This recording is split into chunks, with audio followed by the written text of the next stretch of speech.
Now, it appears police are making inroads in the fight against crime.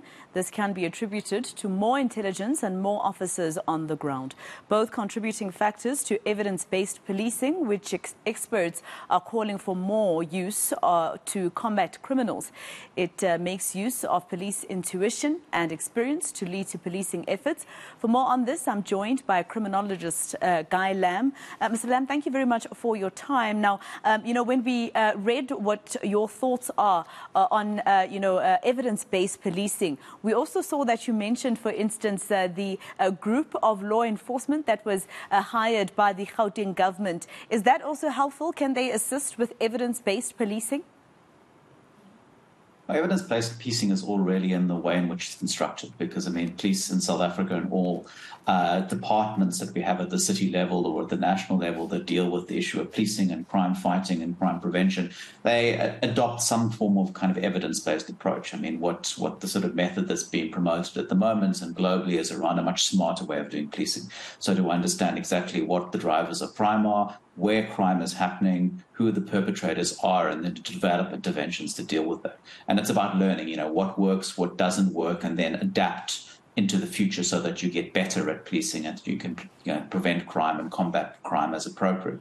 And the sense of around the sort of the safety wardens program that's been recently established within Gauteng, it can contribute to reducing crime, improving community safety, building relationships with community members. But it's all about what is their strategy. Are they learning from interventions that they're pursuing, or are they just, boots on the ground? And certainly at the moment, it seems as though it very much is boots on the ground, that they do target high crime areas, but it's quite a kind of a low level of evidence base. Whereas, what's sort of being promoted, certainly in my scholarship and publications that are out there, is a much kind of smarter, kind of geographically focused, real-time, evidence-based, where you've got real-time data and basing your decisions on that. That's what's being advocated at the moment. So very much around upping the kind of the smartness of policing.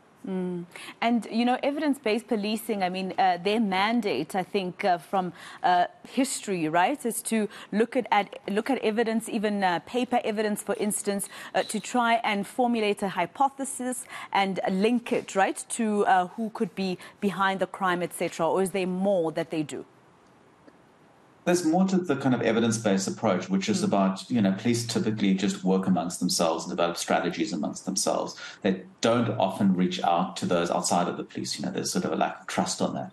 What evidence-based policing says is, if you want to be an effective police organization and a police official, you've got to work with other stakeholders in a kind of a constructive way. You don't just regard them as, people who can give you information.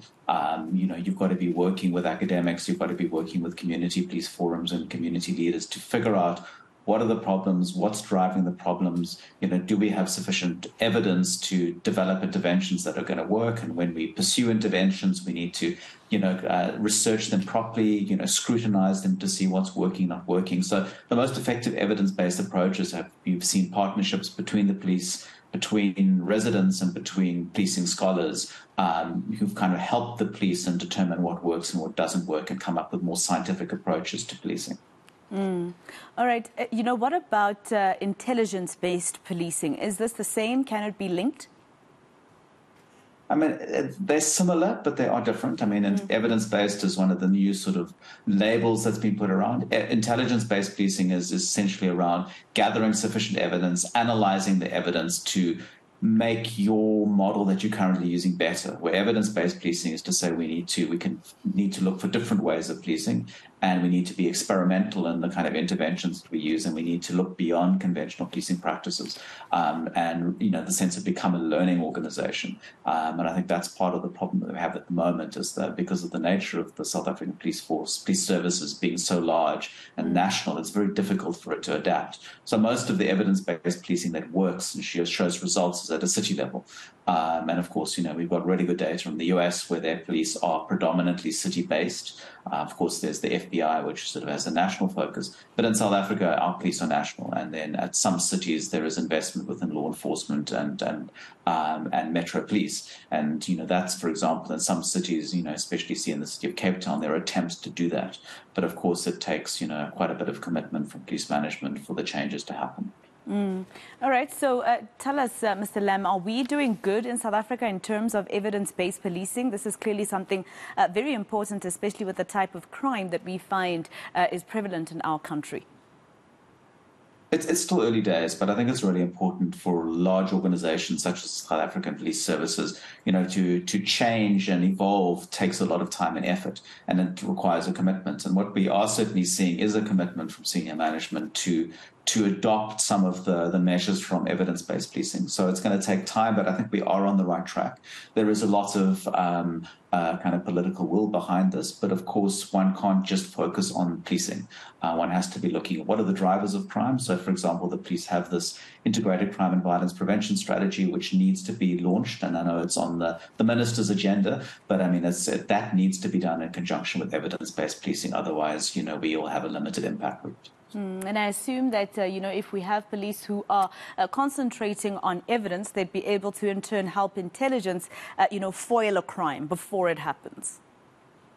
Absolutely. It's about all the different components of the police working well together. So it's, those who gather the intelligence and crime intelligence working with those who do visible policing, providing accurate information to those who devise the plans, the kind of combating crime prevention plans. It's bringing in, members of the public, specialists where you need their particular expertise. So absolutely, it can make a massive difference. And just lastly, is there anything special that a police officer has to go through, for instance, in terms of schooling, etc., when it comes to forming part of evidence-based policing, if there's a unit that looks at that?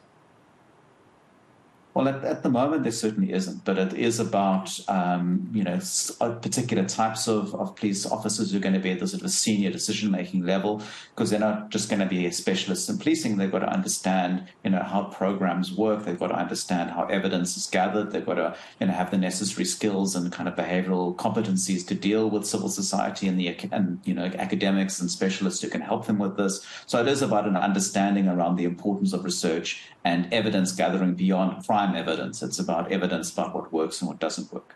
All right, Mr. Guy Lam, thank you so much for your time. A criminologist just telling us about evidence-based policing.